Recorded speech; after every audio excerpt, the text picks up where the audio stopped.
All right, I believe we are live. Hello, everybody.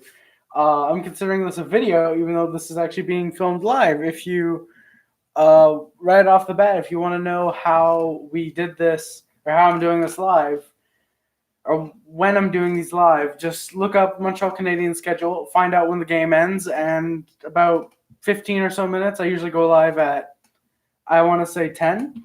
Once I go live at 10, then boom. I'll be here talking about the Habs game. We've got 2 people already in chat. That's dope. The Habs, they go. Actually, I just realized I got it.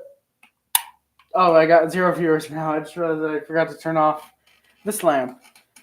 Yeah, we did quite well tonight, the Habs. I'm going to go over the game summary real quick, and I'm going to mention a couple things I took. I took some notes on the game, and yeah, so basically, if I actually just got to look this up real quick because I don't get exactly what the summary was, but I did watch a majority of the games, but I just need to look up what the summary is real quick. But right off the bat, I just want to say I think the Habs did a very, very, very good job with the way they played tonight. The Habs did very, very well. They were great on the PK. They only allowed 1 goal, I believe, on, I want to say it was 4 or 5 penalty kills, or power plays against, I should say. They also netted a shorthanded goal, which we'll get into in just a moment. Petry, I believe, was the one that opened the score. He had a really beautiful slap shot. I believe Matthew Peca, I believe, opened the scoring. He opened it fairly into the first period with a very good tip-in, very Gallagher-like, who sadly, by the way, was not playing tonight. I believe this is his second game missed in the preseason. I don't think he played last game against Jersey. But Matthew Peca scored a very cheeky Gallagher-esque goal. I could see him turning into a second coming of Gallagher in a way, and them playing on the same line in a few years. And then I believe it was Jeff Petry's beautiful slap shot, laser right into the back of the net to make it 2-1. I believe during the second period. I want to say it was during the second period, and then during the third, it was. Who was it actually that it was Riley Barber, who's really been impressing me this preseason. Last game and this game, he's done quite well for himself, and I think he's really trying to fight for a spot on the roster, as of course the rest of them are. But I think Barber's just trying a little bit harder. He has, I believe, 3 points in these 2 games, more points than Jonathan Drouin, which just supports my argument we should can Drouin. I understand it's the preseason, but still, he said he's fighting harder, but doesn't seem to be showing it. And then the Panthers tie it up. We, in turn, blow a 3-2 lead. But Poehling and Belzile, I'm going to say Belzile, an absolute beauty, shorthanded with, I want to say, about 5 minutes left. Poehling grabs the puck. I honestly thought he was going to shoot. I'm like, just shoot it, Poehling. Everything you touch goes into the back of the net. No, smart move. Decides to pass to Belzile. Boom, back of the net. Habs lead 4-3. Second straight game where they score a shorthanded goal. Last game they actually scored 2, but the second one's like meh because it was an empty netter. But Jake Evans, who's also been very, very impressive to me this game. He's looking to be a very, very smart player. I want to say he's 22, 24. He looks to be very, very smart in the game of hockey. I think in the next year or 2 when he comes up, not this season, but next season or the season after that when he does come up, I think he'll really be a smart player for the Habs to add, even possibly this season if there's enough injuries to get him into the lineup. I think he'll be a worthy asset to the Montreal Canadiens. But Belzile, He's not too bad himself. He looks to be quite good. He had a good game as well. The PK, as I mentioned, was pretty good. Poehling with not only the assist, but he looked very NHL ready tonight and in last game as well. But tonight especially, I just saw something with Poehling that of course with last game in the season last year he scores 4 goals, but this game I just saw something that he was hungry and he wants an NHL spot this year. He's more than likely going to get it, but I think he's really showing he wants this spot that he could very well get.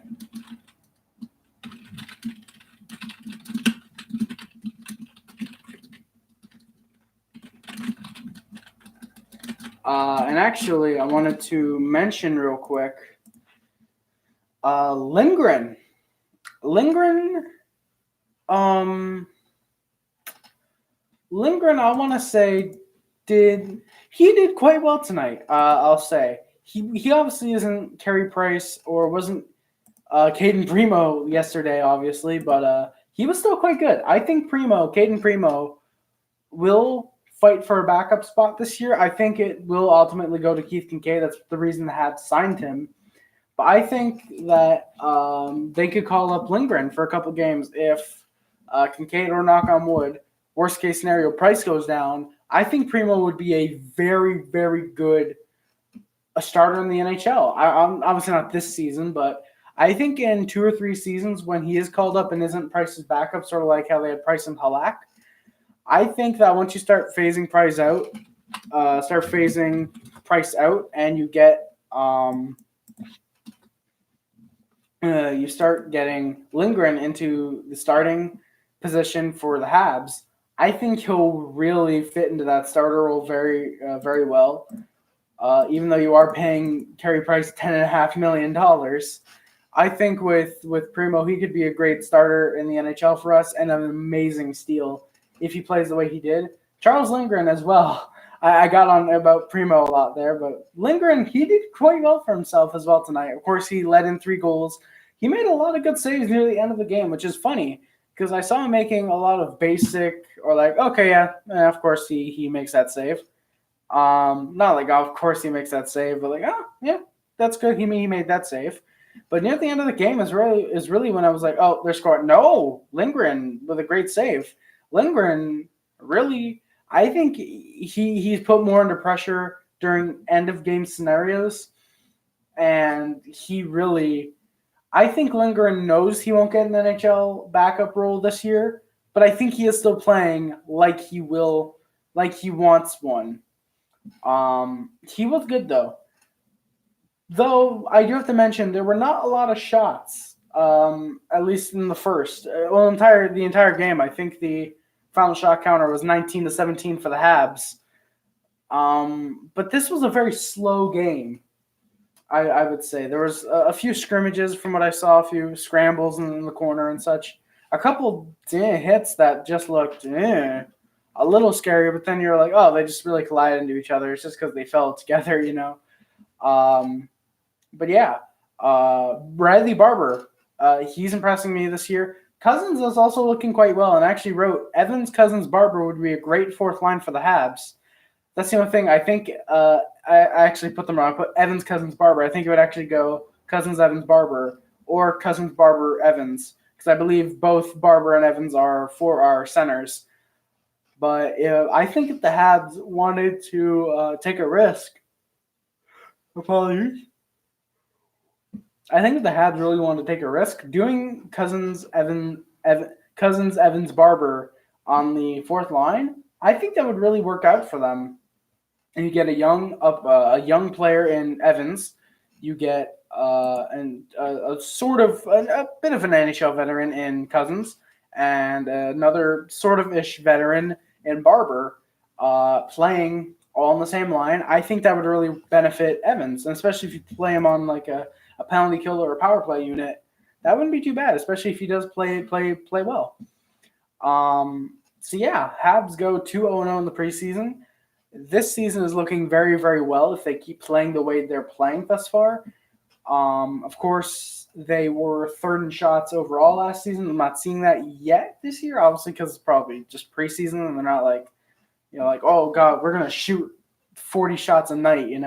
Not yet. Which Hurricanes did that near the beginning of last season, and they were losing a lot. So Habs, don't go down that route unless you're gonna shoot less midway through the season, get a wild card spot, and then humiliate the Capitals. Go for that, please. Please go for that. That's going to do it, guys. Thank you so much for watching. If you are watching this, please do not forget to like, comment, subscribe, favorite, share, everything, which includes but is not limited to YouTube, Facebook, Twitter, Instagram, Tumblr, and everything else. My name is Harry Rice. Subscribe to my Puff Club today. Follow me on my Twitter, which is in the description. My Twitch is in the description. My Amazon wish list is in the description. If ever you choose to buy me something off there, which I don't suggest that, but if you really like my content and want to support me, that's the only way you can, because I don't want to create a Patreon, and this channel is probably never going to get super chats enabled. My letterbox is also in the description for when I review movies. I actually have to review American Beauty on there, or at least leave a rating. I don't do full-on reviews just yet. That's probably going to be for this channel. But my letterbox is in the description, along with my Amazon, Twitch, and Twitter, like I said. Follow me on there. Twitch, I'm probably not going to stream too much on, but I may consider in the future. My name is Harry Rice, and I am out. Peace.